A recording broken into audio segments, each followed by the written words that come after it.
overheard my son praying for my death, his voice hushed, urgent, and chillingly sincere.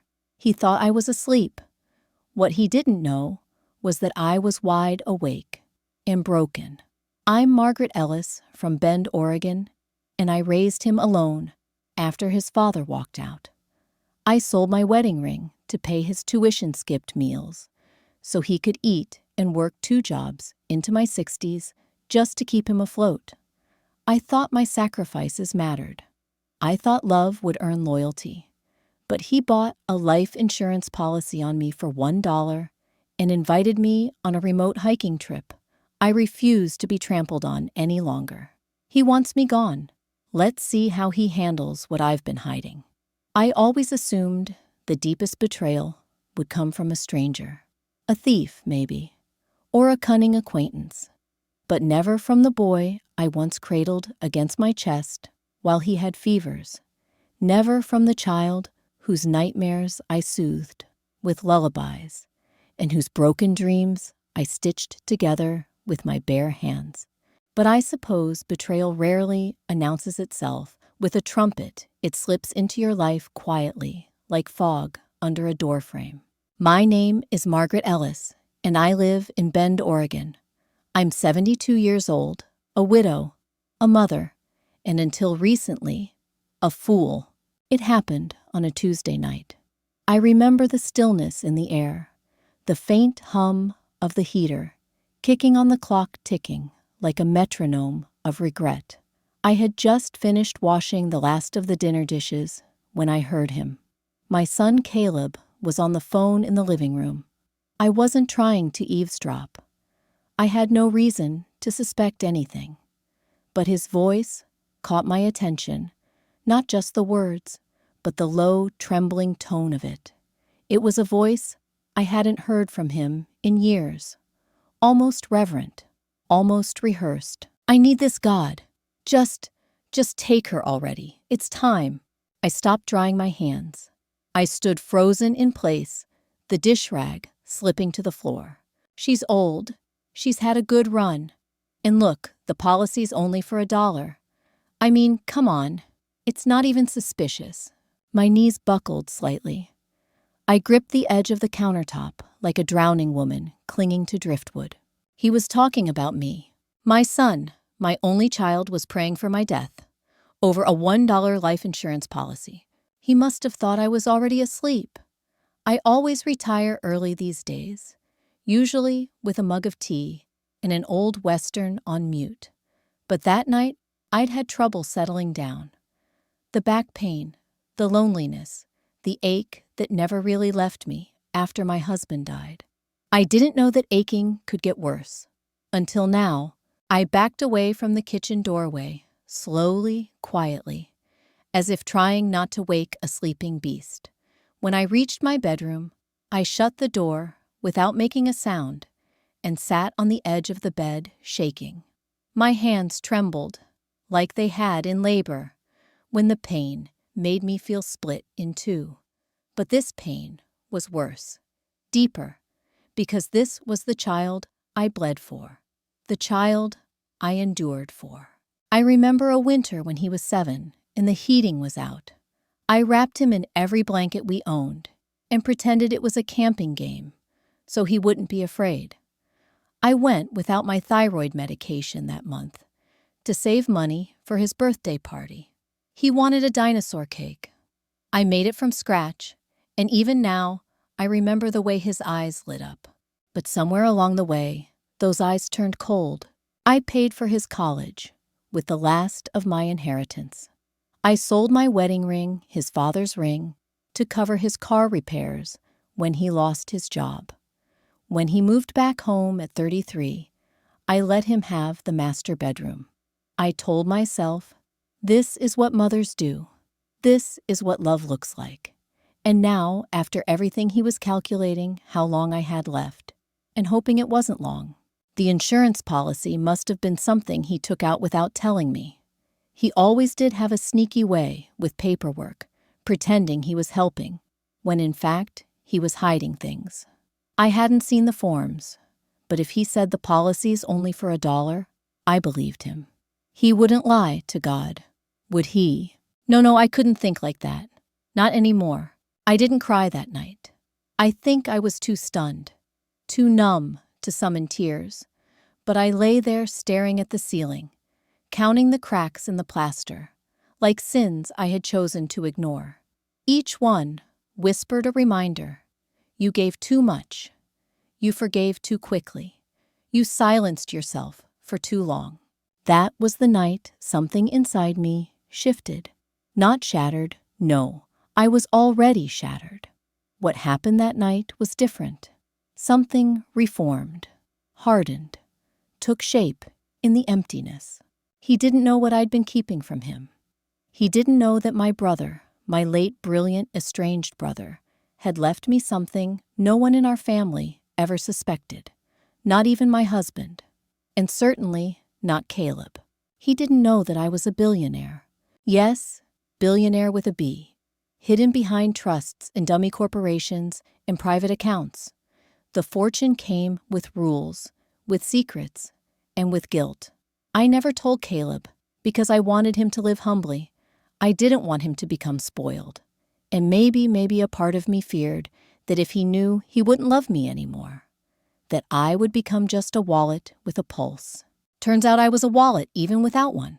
So I made a decision. No more begging for his love.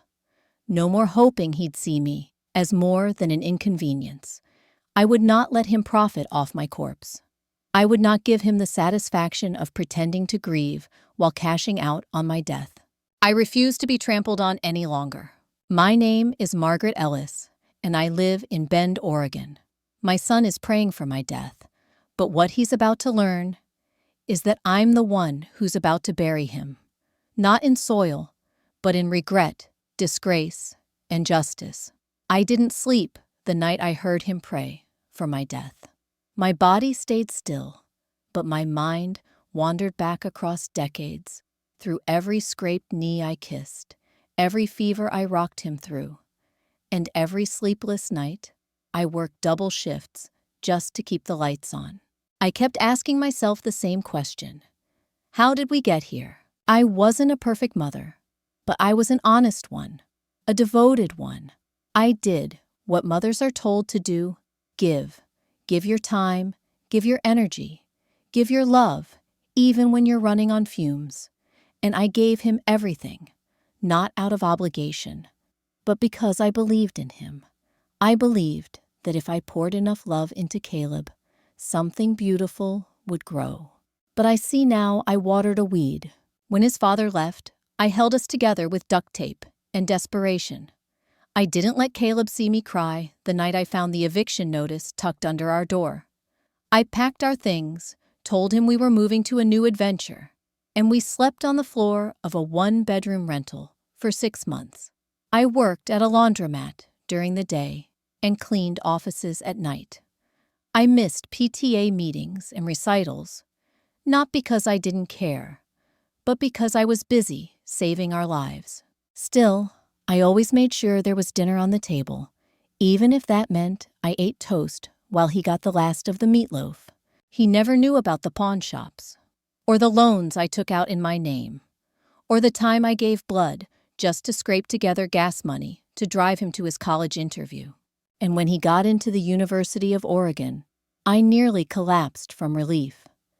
I wept in the bathroom at work, smearing mascara on a mop handle, whispering, "We made it. We made it." When he graduated, he barely said thank you. I chalked it up to stress, to pride. I thought he'll understand when he's older, when he has children of his own. But years passed, and he only grew colder, more entitled, as if the world owed him for the choices I made.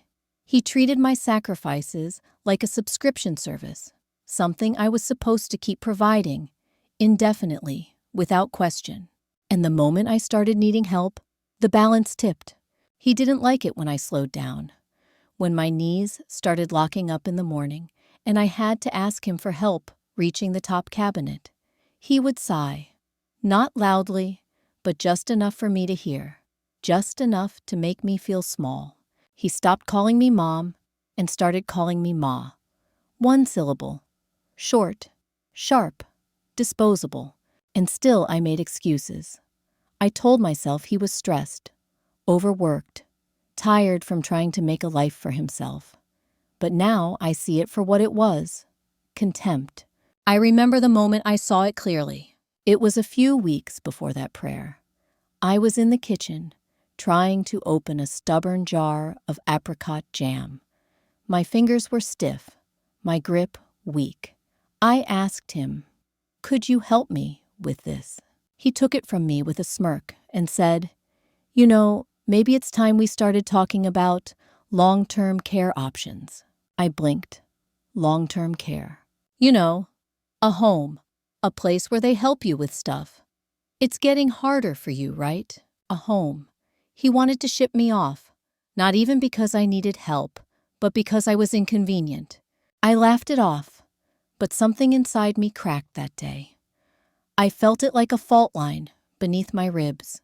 And now, hearing that prayer, it wasn't just a moment of weakness or poor judgment. It was confirmation. Caleb didn't just want me out of the house. He wanted me gone. Permanently. Preferably with a payout attached. I still remember the joy in his eyes the day I gave him my late brother's Rolex. He didn't know the watch was real. Vintage. Worth thousands. He thanked me like it was a trinket and pawned it the same week. Said he needed new tires. I bit my tongue. I told myself, he's just struggling. But it was never struggle. It was never hardship. It was always greed. I keep turning the word over in my mind, monster. Did I raise a monster? Or did I raise a mirror of myself? Someone who learned how to survive by using everything around them. Someone who learned that love is a resource and resources are to be drained. No, I won't let him have that excuse. I raised him with values. I taught him to be kind, to be honest, to be good. He made a choice. Somewhere along the way, he decided that money was easier than morality. I want to scream. You didn't have to become this. But he wouldn't care. Not anymore. That's the thing about betrayal. It makes you question everything. Your memory, your intentions, even your own self-worth. But not today. Today I've stopped questioning. He may have prayed for my death, but I've just begun living again. Because while he thinks I'm weak, I'm already 10 moves ahead. While he thinks I'm clinging to life, I'm planning my legacy. And it won't include him. Not a single cent, not a single scrap of the empire I've silently protected for decades. He wanted to end my story, but he forgot one crucial thing. I'm the one holding the pen. He came into the kitchen the morning after, like nothing had happened. "Hey, Ma," he said, casually pouring himself a cup of coffee, using the creamer. I bought the mugs I'd collected over years of birthdays and flea markets. I was thinking, we should get away. Just us. Like old times. I stirred my tea slowly, careful to keep my face blank. Get away. Yeah, he said, sitting down across from me, smiling like a son who still loved his mother. You've been cooped up in this house too long. I figured we could take a trip. Some fresh air, mountains maybe. I looked down into my mug and let the silence stretch. My heart pounded, not from joy, but from dread. He was inviting me on the trip where I was supposed to die. A few years ago, I would have been thrilled. A mother-son getaway. Time to reconnect. I would have packed us sandwiches and loaded up on trail mix. But now, knowing what I knew, his prayer echoing in my mind like a curse, I understood the real purpose. He was crafting an alibi. Someplace remote, someplace quiet, someplace without cell reception. He leaned back in his chair, sipping the coffee I made him. And I could see it all so clearly now. The manipulation masquerading as concern. The charm he wielded like a scalpel. How long had he been playing this game? How long had I been his blindfolded pawn. I swallowed hard. That sounds nice, I said, my voice even. You'd have to plan it, though. I wouldn't know where to start. He grinned, eyes gleaming. Don't worry, I've got it covered. Of course he did. A few days later, I found the paperwork. I hadn't meant to snoop, but something in me called it instinct. Or maybe the last flicker of a mother's desperate hope needed confirmation. I needed to see it with my own eyes. He left his backpack open in the living room one night. I told him I was heading to bed early again. Instead, I waited in the hallway, in the dark, listening for the sound of his snoring. When it came steady and thoughtless, I crept back into the living room, my knees aching, my breath shallow. The insurance policy was tucked in a manila folder. No fanfare, just there, like a receipt for groceries, like something unremarkable. But the details were anything but. Margaret Ellis, age 72, policy value $1. Beneficiary, Caleb Ellis. My hands trembled. There it was in cold, bureaucratic ink. He took out a policy on me. Not because he loved me, not because he feared loss, but because I was worth $1 dead, and that was enough for him to risk it all. I replaced everything exactly where I found it. I went back to my room and sat in silence until sunrise, listening to the wind scrape against the window. He had no idea what I knew, and I had no intention of letting him find out yet. The next morning, he showed me brochures he printed out. Some hiking trail in a remote part of the Cascades. Just a couple days, he said, sipping his smoothie. It'll be good for us. Unplug, reconnect. Reconnect. I smiled. Sounds lovely. Inside, I was already drafting my plan. Not to run, not to fight, but to watch, to let him make his move. Because if he was truly willing to go this far, I wanted to see the moment when the mask slipped. I wanted to see the monster emerge. That trip would become my crucible. But I wasn't going there to die. I was going to rise. The morning we left for the trip, he packed the car like a dutiful son. He even carried my bags to the trunk like he used to when he was a teenager, back when he still looked at me like I was his anchor, not his burden. You got your boots, Ma? He asked, tightening the straps on his backpack. It's going to get muddy. I nodded, tugging at the hem of my sweater. I had boots. I had a walking stick.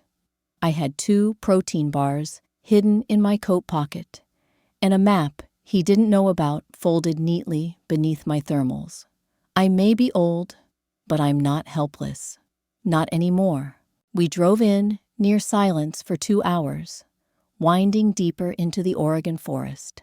The sky was overcast gray and moody, the way my spirit felt.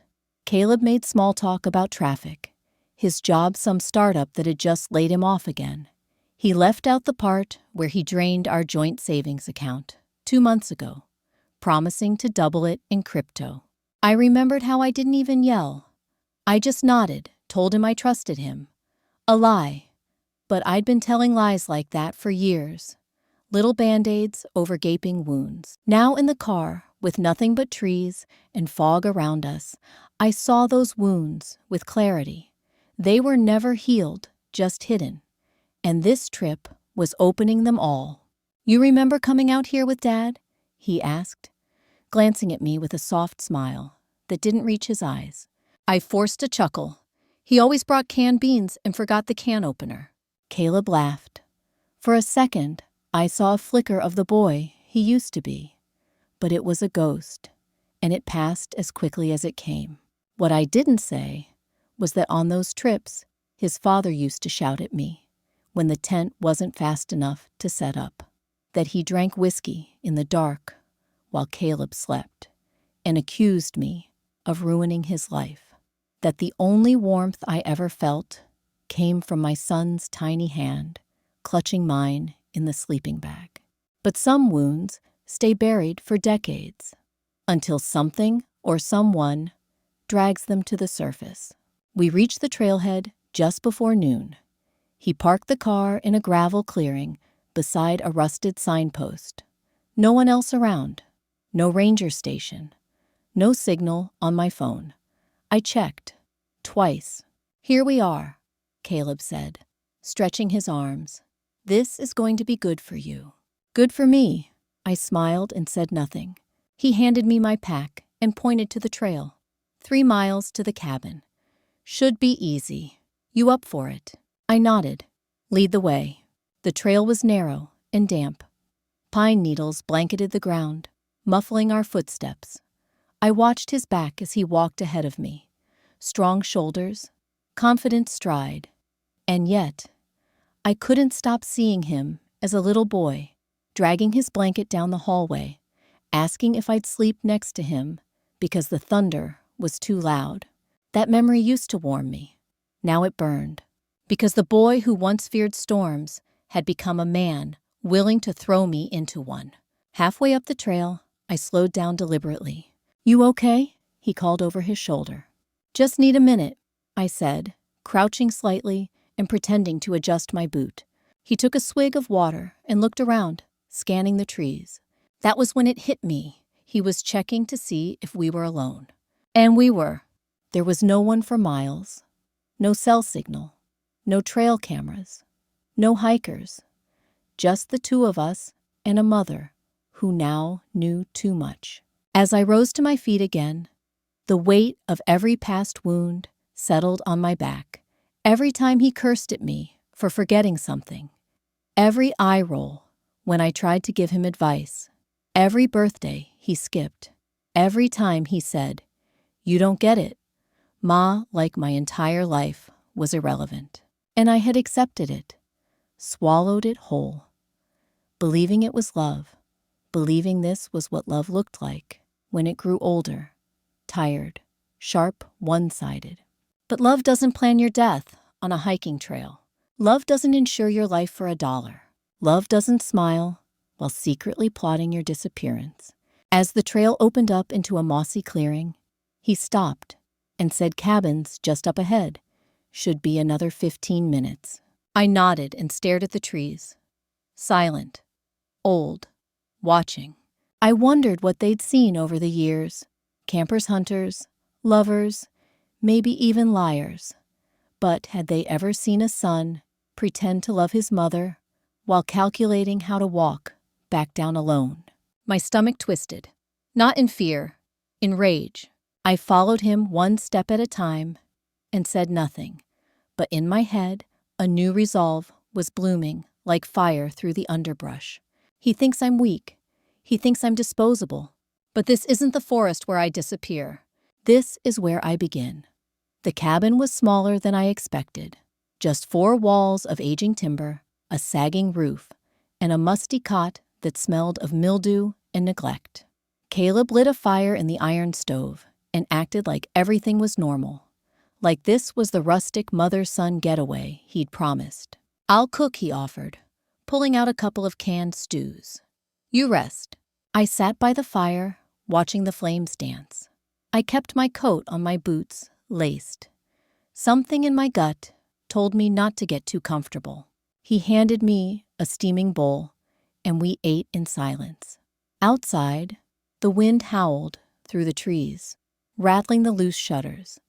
I could feel the isolation seeping through the cracks in the walls. He checked his phone, muttered about no signal, then shut it off and tucked it into his bag. Then he looked at me longer than usual. Not lovingly, not protectively, just studied me. Like a man observing the edge of a cliff and calculating how hard it would be to push. "You sure you're warm enough?" he asked, his tone syrupy. "I'm fine," I replied, offering nothing. We shared a flask of bourbon, his idea, of course. "To family," he said, holding it out to me. I clinked the bottle. "To endings." He blinked at that. "What?" Nothing, I said, just tired. He nodded, but I saw it, the twitch in his jaw, the flicker in his eyes. He knew I wasn't playing dumb anymore. Later, after pretending to sleep for hours, while he lay on the cot across from me. I heard the sound. Zipper, backpack, footsteps. I opened one eye, just a slit. He was fully dressed, quietly, slipping out of the cabin with his bag slung over his shoulder and a flashlight in his hand. I didn't move. Not yet. He stood at the doorway for a few seconds, back turned to me, then disappeared into the dark woods. I waited. 5 minutes, 10, 15. Then I sat up and let out a breath I hadn't realized I'd been holding. My hands were shaking, not from fear, but from confirmation. He left me here. No note, no explanation, no firewood restocked, just gone. I stepped outside and looked up at the sky. Moonlight filtered through the branches, casting long, lonely shadows. The trees stood still, as if holding their breath. So did I. Was this the plan? Leave me here to freeze. Starve, wander out, and fall. Or worse, was he looping around, hoping I'd panic and stumble down some cliff edge while trying to follow?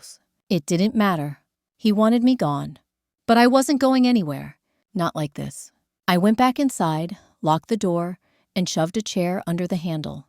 Then I pulled out the emergency beacon I'd hidden in my coat pocket, one I bought without telling him after a sleepless night of dread. It blinked red, steady, quiet, ready. I didn't press it. Not yet. I wanted to see what he would do when he came back and found me, still alive, still breathing, still watching. Around 4 a.m., I heard footsteps crunching back across the frosted moss. The door creaked. He jiggled the handle. "Ma," he called out, voice low. "You up?" I didn't answer. He knocked once, twice. "You okay?" I sat in the corner with the beacon hidden beneath my coat heart, thudding in my ears. Finally, the knob turned once more, harder this time, but the chair held firm. He didn't press, didn't panic, just waited a moment, then sat down on the cabin steps outside. I could hear him breathing, calm, unbothered. That was when I knew he hadn't gone for help. He had gone to see what would happen if I was left alone. He wanted to test how fragile I really was. But I wasn't fragile. I was calculating. And now I was awake, not just to his intentions, but to my own power. Let him wonder what I knew. Let him wonder how I got stronger overnight. Tomorrow I would smile. I would pack my bag. I would walk the trail like nothing had changed. And when I got home, the real revenge would begin. At first light, I stood on the porch of that miserable little cabin and stared at the woods ahead. Caleb was inside, still pretending to sleep, pretending to care, pretending not to know that I now saw him for exactly who he was. I adjusted my scarf, shouldered my pack, and stepped off the porch without a word.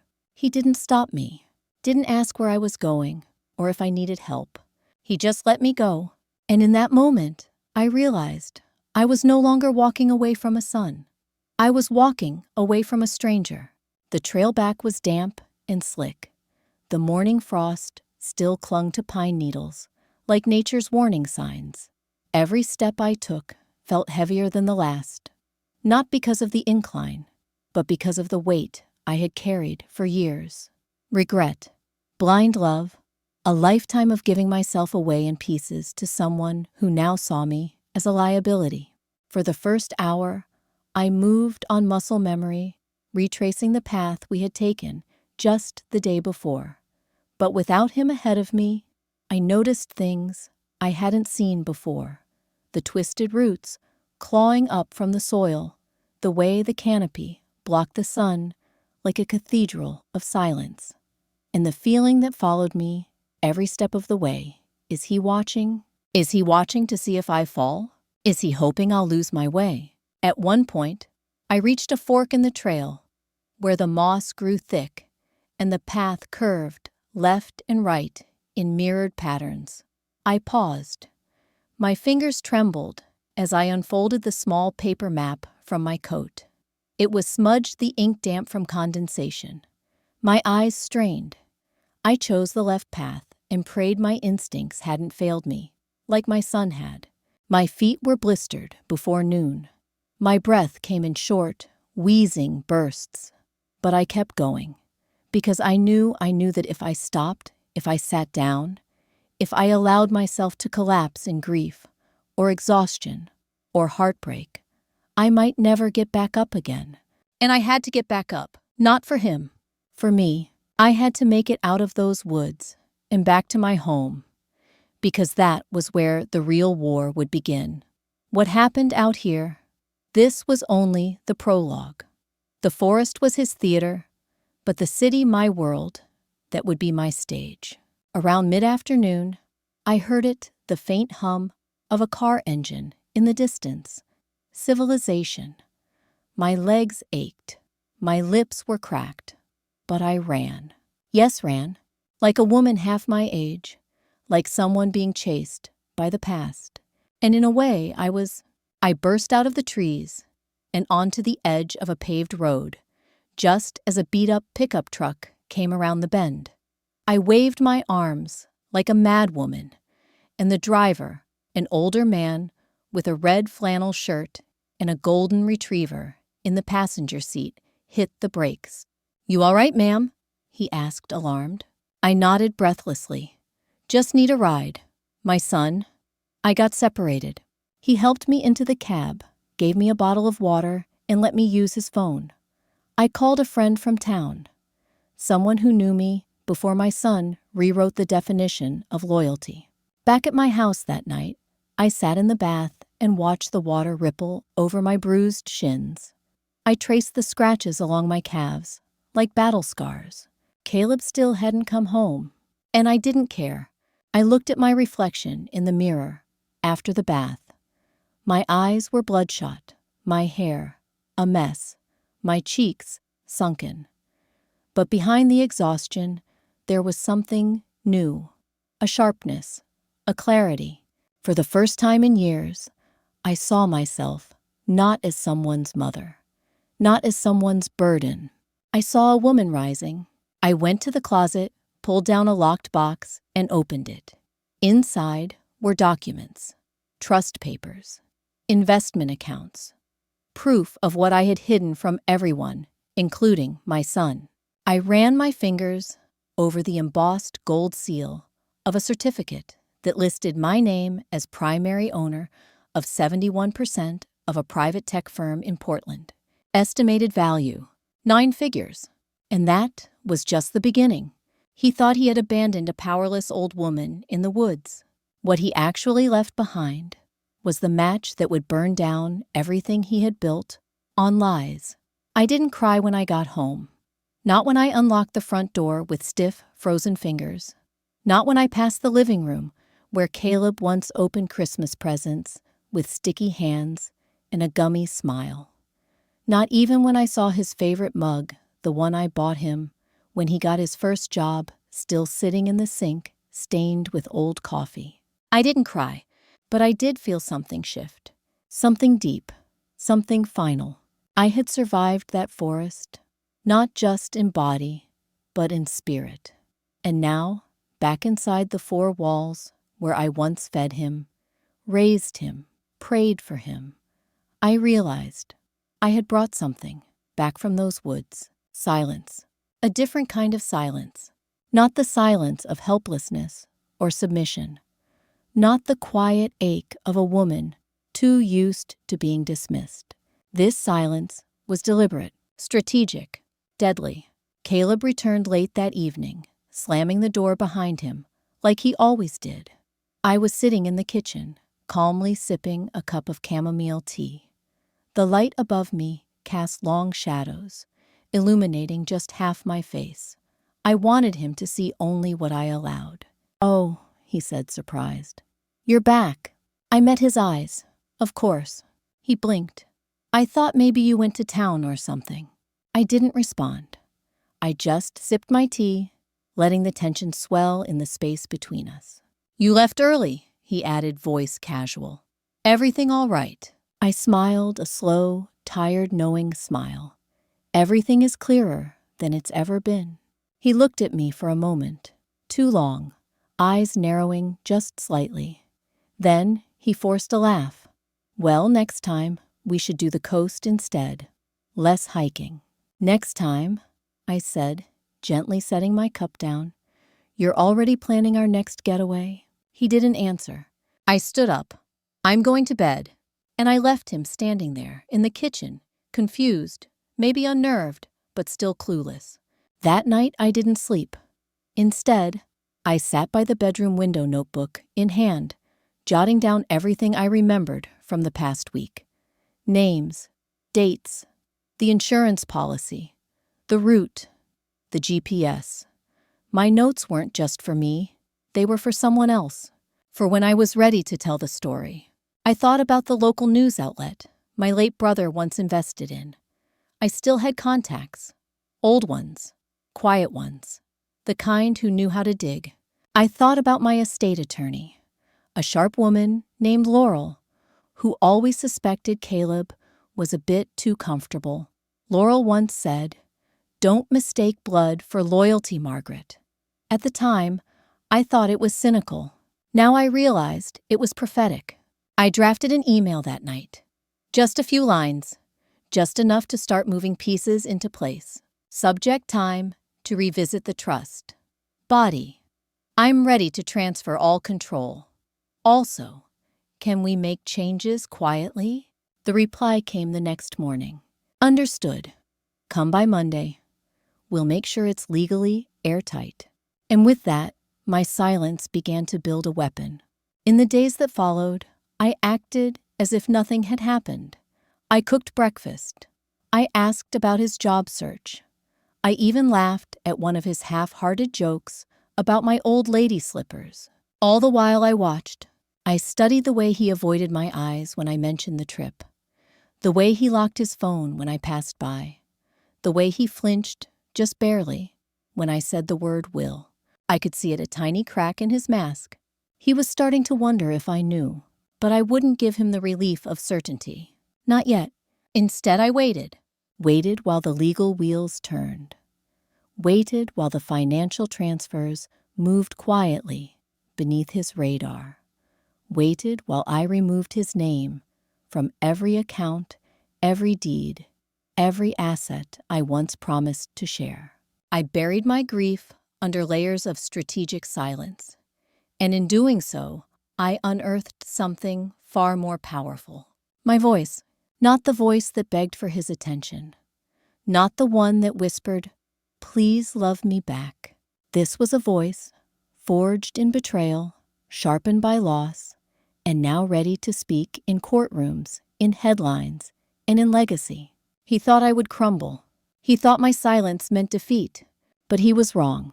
My silence is simply the sound before the storm. It's strange how long a person can carry a secret without it breaking them. You'd think the weight of it would bend your back, that the silence would rot you from the inside. But no, some secrets don't feel like burdens. They feel like armor. I wore mine like a second skin for almost 30 years.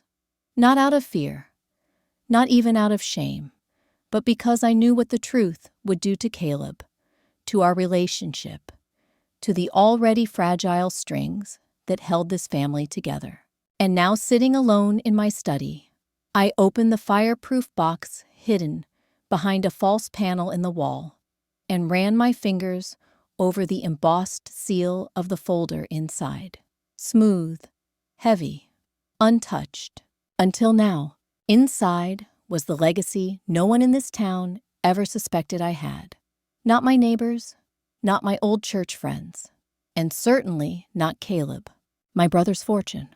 You see, my late brother Jonathan was the type of genius who didn't belong in a small town. While I stayed in Oregon raising a son and working 2 jobs, he was traveling through Europe, building tech prototypes in basements, selling early code to venture capitalists before Silicon Valley even knew what a startup was. We were close as children, inseparable, but life diverged. I stayed practical. He dreamed. And when he struck gold with an algorithm that changed cloud encryption forever, he called me breathless from a payphone in San Francisco. "I finally did it, Mags," he said. "But I don't trust anyone to hold this but you." That was the beginning of it. Over the years, he quietly transferred shares into my name, trusting me as his only confidant, the only one who'd never sell him out. His name stayed on the patents, the articles, the public face of it all.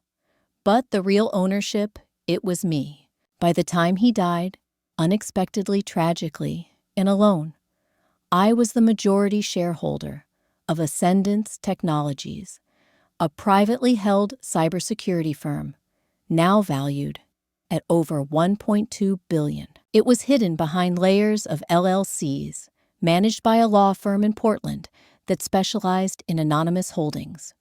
No one ever asked questions. No one ever looked twice at the gray-haired widow clipping coupons in the supermarket. Not even my own son, especially not him.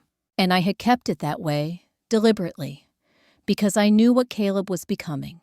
I saw it in his teenage years, in the way he took without asking, in the way he talked about people who got in his way. I told myself he would grow out of it. I prayed. But deep down, I knew if he ever found out what I truly owned, it would change everything. He would stop pretending. He would stop hiding what he really was.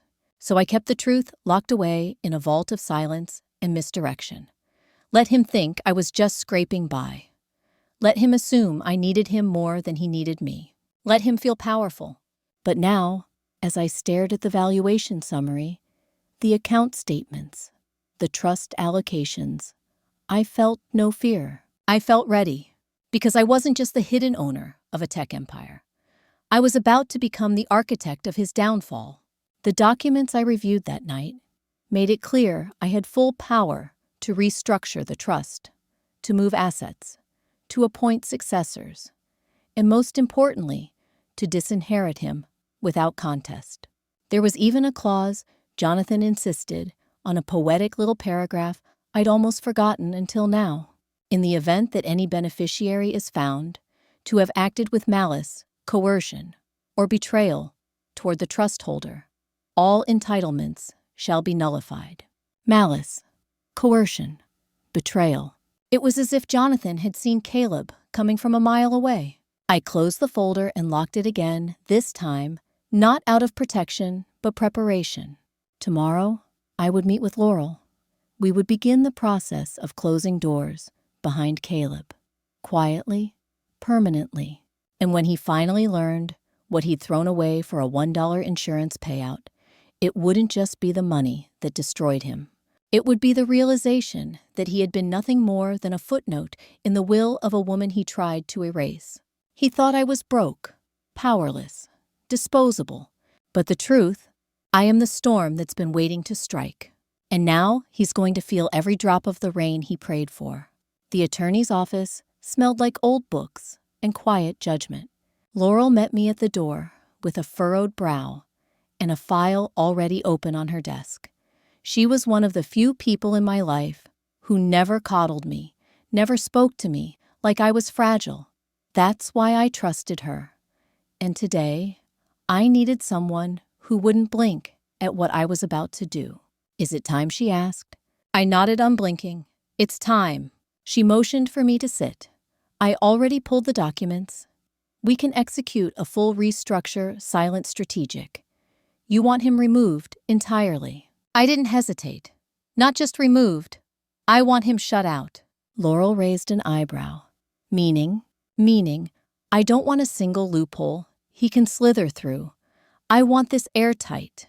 I want it biblical. She smiled. Understood. For the next 2 hours, we crafted a new will.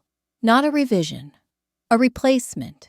A weapon disguised in legal language and polished clauses. Caleb Ellis, my only child, was no longer listed as a beneficiary. Not in my estate. Not in the trust. Not even for the dusty Buick in the garage. He once mocked me for driving. Every tie he thought was permanent had now been legally severed. But I didn't stop there. I redirected all major assets to a scholarship fund, under my brother's name, one that would benefit children of single mothers, children like Caleb once was. Only these children wouldn't be raised by women who gave everything and got betrayal in return. They would have a chance to break the cycle. Then I transferred control of my shares in Ascendance Technologies to a board of trustees, all women, all survivors of familial exploitation, all ready to take the helm of a billion-dollar legacy born from genius and preserved through silence. I even allocated a portion of my savings to my granddaughter Caleb's daughter from his first marriage, the one he never sees. She once sent me a birthday card with misspelled words and a hand-drawn flower. I kept that card. She'll get a letter when she turns 18. She'll know the truth. And finally, Laurel slid a page across the desk. This is the statement you requested for the personal file. Would you like to review it? I picked it up, read it once, then again. To those who inherit this legacy, know that wealth means nothing without integrity. Let my silence not be mistaken for blindness. Let this fortune serve those who build, not those who destroy. And to the one who believed my death would enrich him, may the weight of what you lost forever outweigh the gold you sought. I signed it. The pen didn't even shake.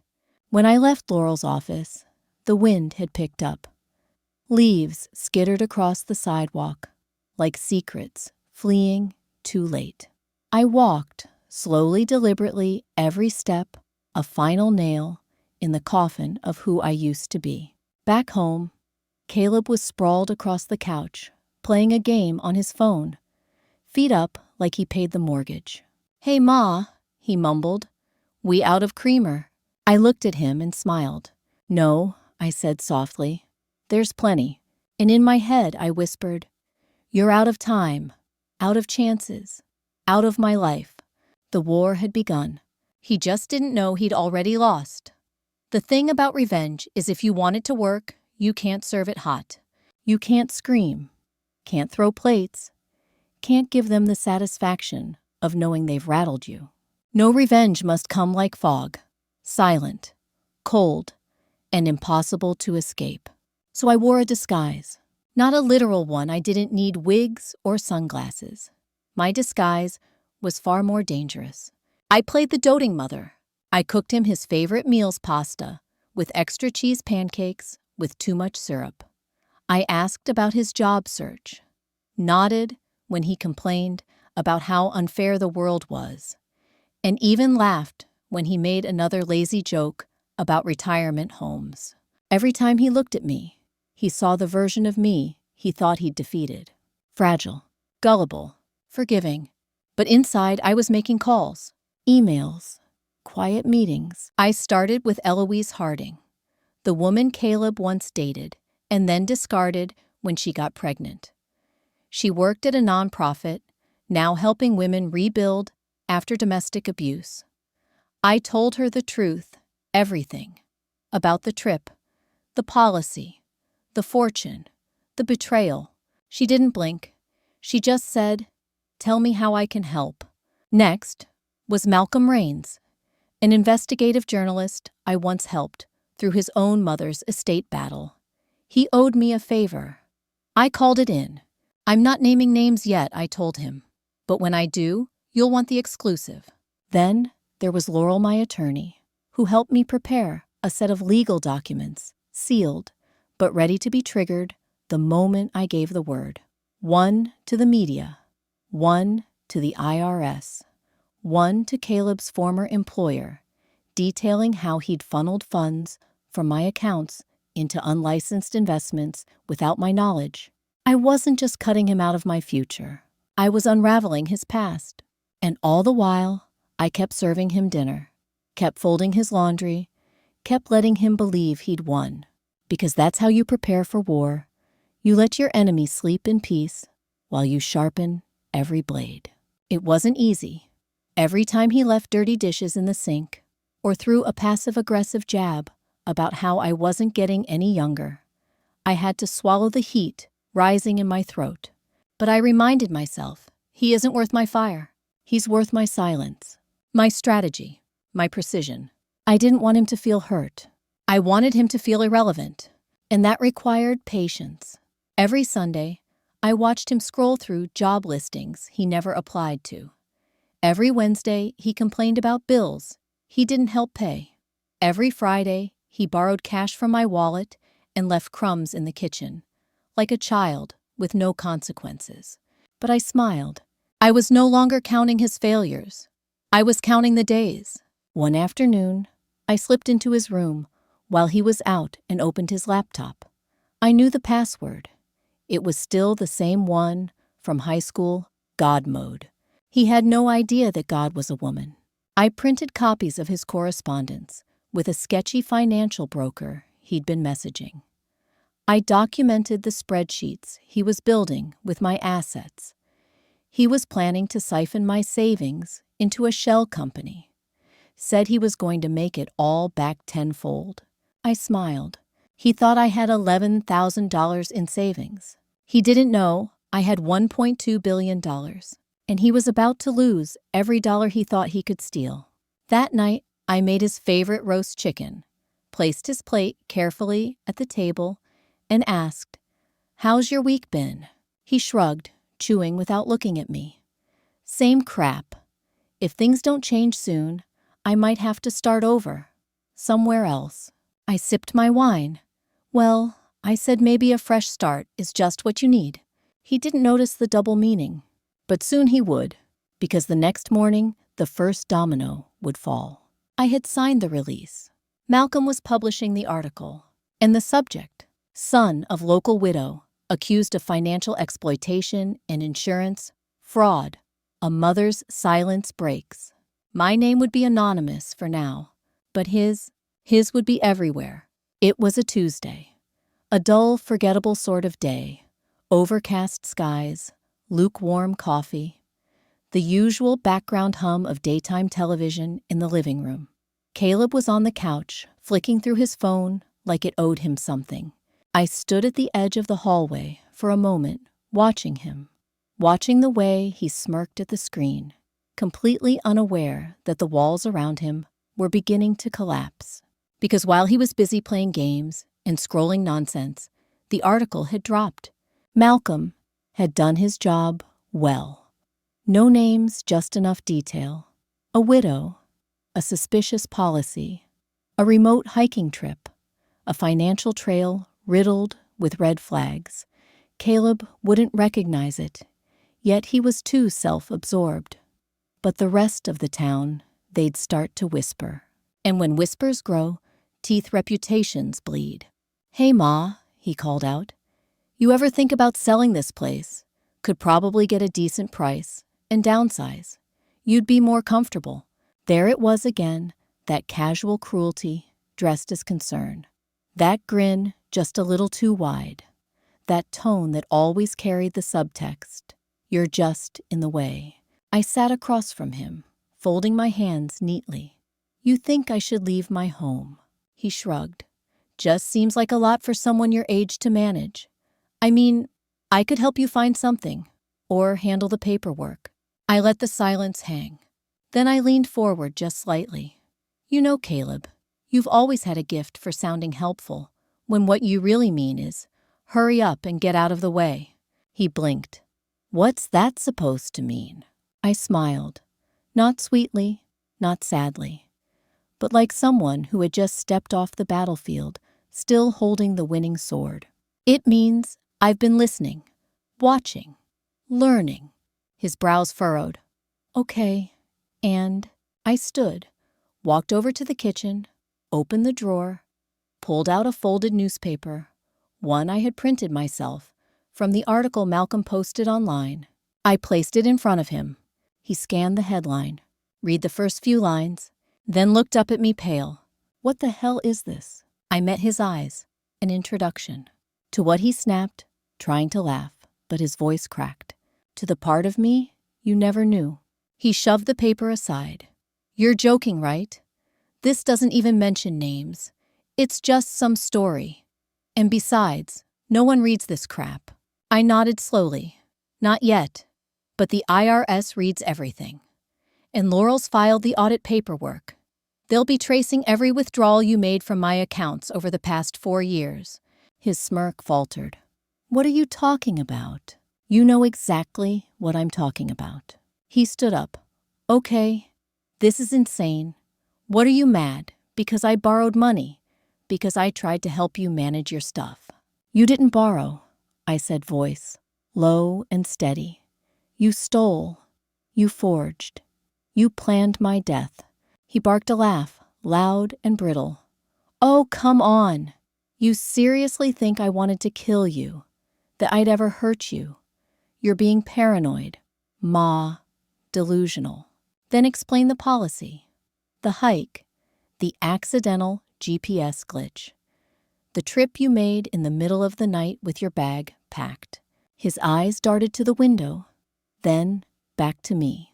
You're just old, he said, voice hollow now. You're confused. You probably dreamed half of that stuff. I stepped closer, looked him dead in the eye. I am old, and I'm also the majority owner of Ascendance Technologies. I've been a billionaire since before you learned how to spell your own name. His mouth opened, closed. A noise came out, a short, choking sound. What he whispered. I leaned in. That's right. While you were praying for a payout that wouldn't cover your rent, I was protecting a legacy so big, so powerful, you couldn't even comprehend it.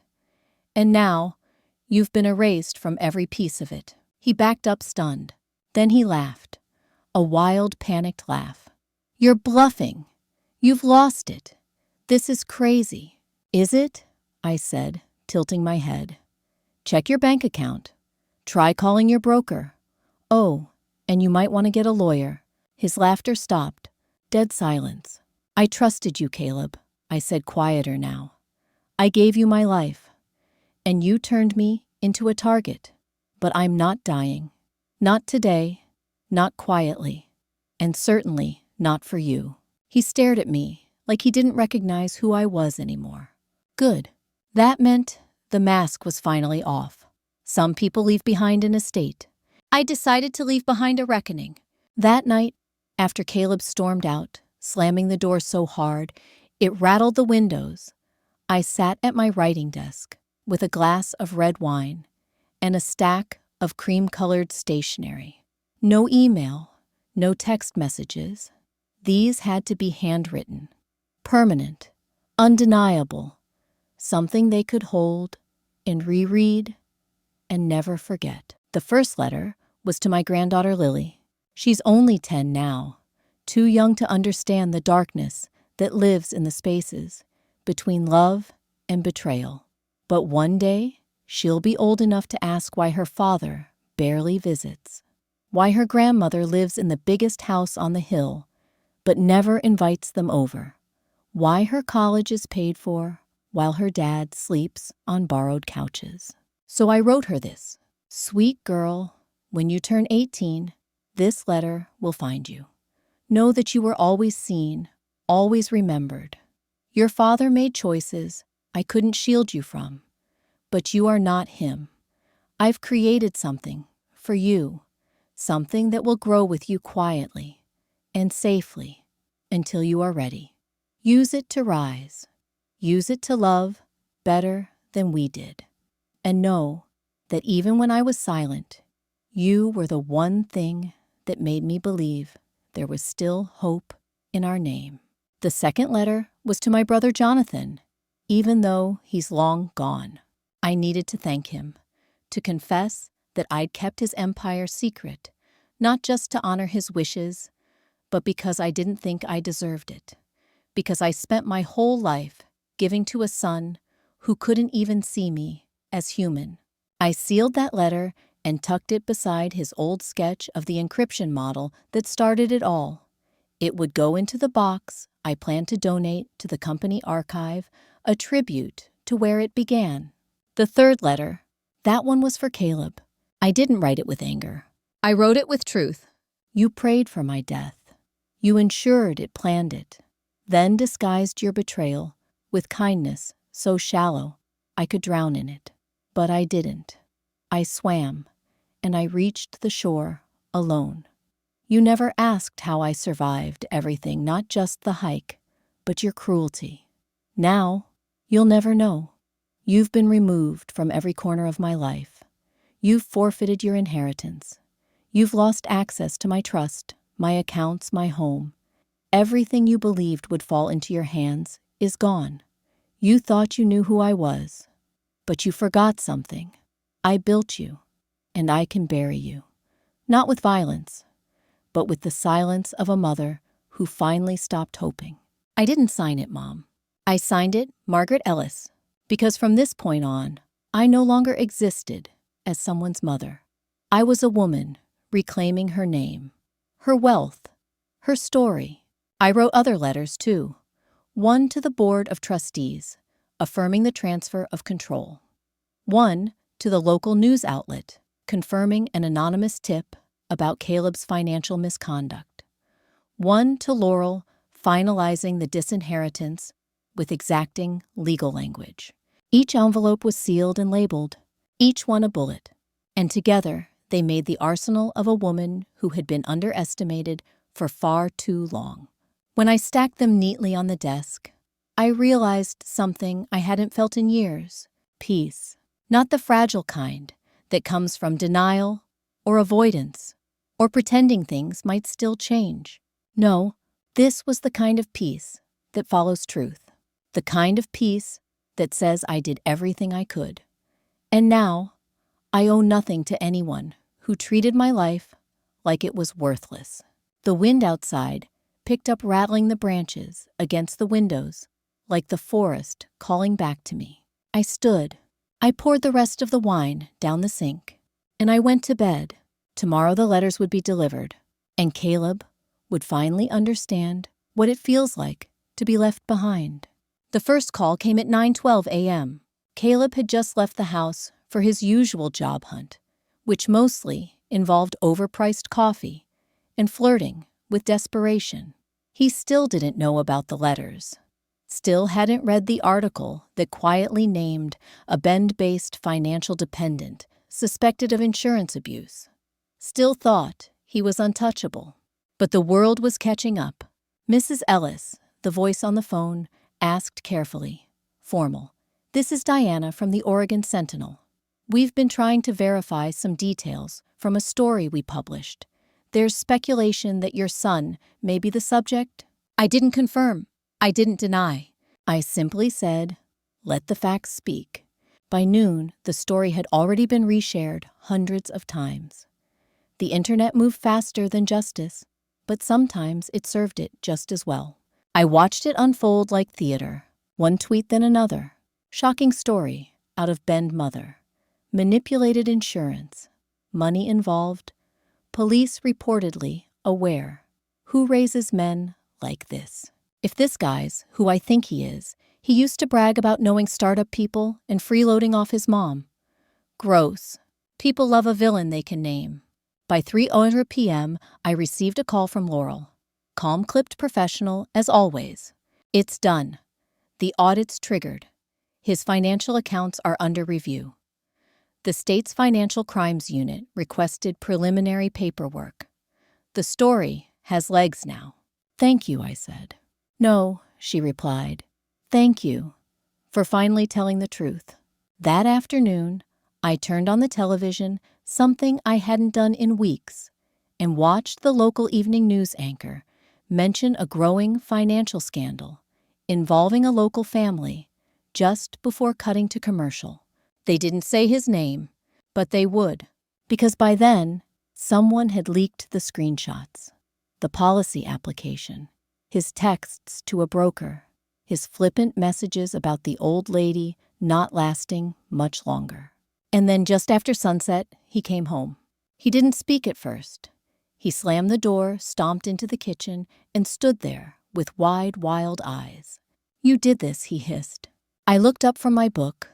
Did what? He threw his phone onto the table. My phone's blowing up. People I haven't talked to in years are texting me. Clients, friends, everyone knows. I closed the book gently. Knows what? His face twisted. Don't play dumb, Ma. The policy, the hike, the money. You think you're clever, don't you? I stood. Not quickly, not dramatically, but like someone who no longer owed gravity anything. I think I survived you, I said simply. He froze. I walked past him, calm and unshaken, and poured myself a glass of water. The ice clinked like applause in the silence. I gave you every chance, Caleb, I continued. Every resource, every forgiveness, every excuse. And you took all of it and sharpened it into a knife. You ruined my life, he shouted, fists clenched. No, I said softly. You did that. I just gave you a mirror. He staggered back a step, like the truth had physical weight. Where am I supposed to go? He whispered. Panic creeping into his voice now. I have nothing left. No job, no money. People think I'm some kind of monster. I looked at him for a long, aching moment. Then I said the words I had rehearsed in my heart for years. Then start over, like I did, but this time without stealing someone else's oxygen. He stared at me, finally realizing, not only had he lost the money, the trust, the home, he had lost me. Not just my support, not just my signature on a will, but the woman who once called him baby, who stayed up nursing him through the flu, who believed in him long after he stopped deserving it. He had lost the one person who once saw him as worth saving. Now he was just a man with his name in a headline, and a mother he tried to bury still standing. They started showing up one by one. First, it was my sister-in-law, Janice, who hadn't called me in over 3 years. Not since the day she said Caleb deserved grace, and I needed to let boys be boys.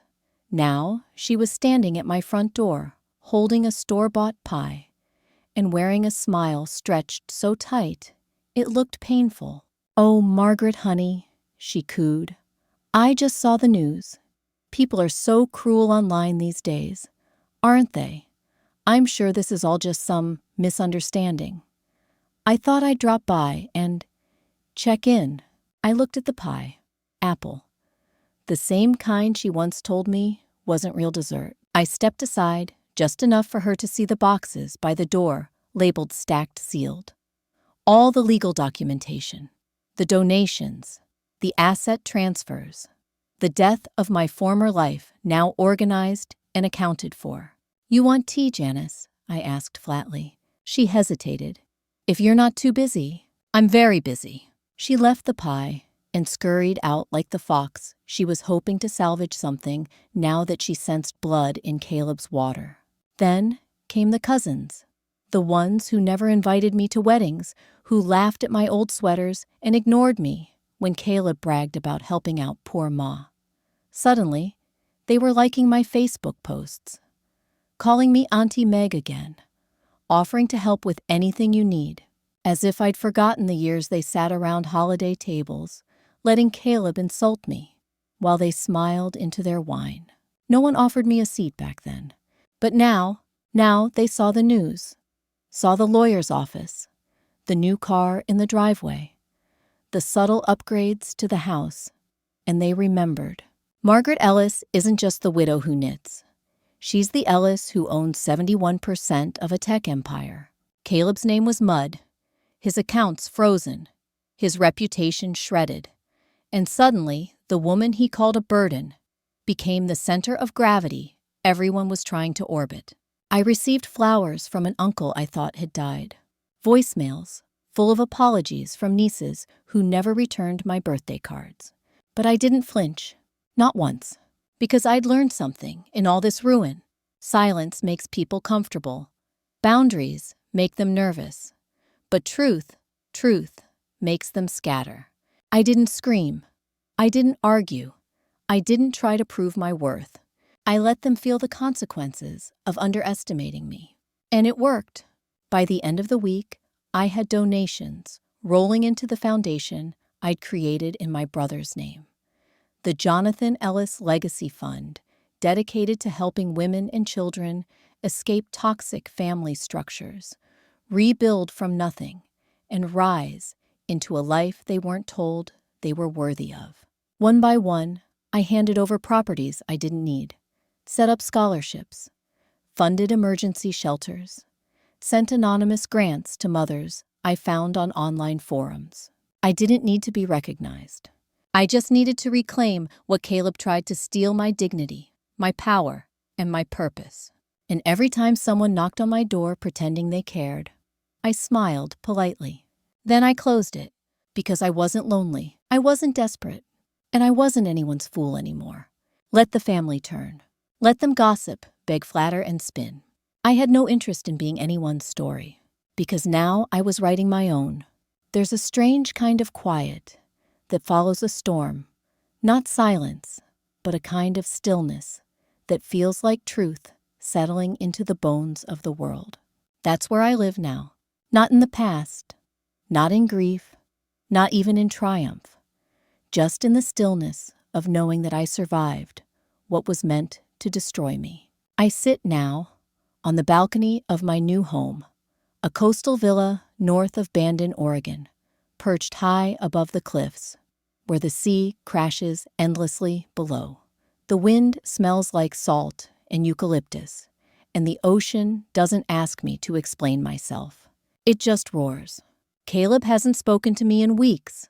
After the fallout, after the audits, after the foundation announcements, and the freezing of his remaining assets, he tried calling once. Left a message I didn't bother to hear. I didn't need to. There's nothing left for him to say. He didn't just lose a fortune. He lost his name, his credibility, his circle of enablers. But more than that, he lost the one person in this world who ever loved him without condition. And that is a void that money can't fill. I didn't send him to prison. That was never the point. Letting him spiral on his own, watched by a world that now saw him clearly, that was justice enough. He still walks free technically, but a man with no legacy, no love, and no one left to fool. That's not freedom. That's exile. Meanwhile, I have rebuilt. My name, once whispered as a pity case, is now spoken with respect and a touch of awe, not because of the money, but because of what I did with it, how I survived him. I donated millions to causes that give women second chances. I endowed a tech scholarship under my brother's name for girls in underfunded schools who build apps in garages like Jonathan once did. I even bought back the old community center and turned it into a haven for caretakers, single mothers, elder women, the invisible ones. They have voices now. And I never once put my name on a plaque, because the people who need to know already know. Every morning I make myself a cup of jasmine tea and sit on the porch as the sun rises. Sometimes I think about the past, the cold hikes, the birthday parties I paid for with pawned jewelry, the quiet sobs behind closed doors. But then I look at the waves, and I remember I didn't die. Not on that trail, not in that house, not under his foot. I lived. I outlived every lie, every insult, every manipulation. And now I will die someday, but it will be on my terms. Not for a payout, not as someone's stepping stone, and certainly not as anyone's victim. Because I'm Margaret Ellis, and the next time someone prays for my death, they'll realize too late I already resurrected myself.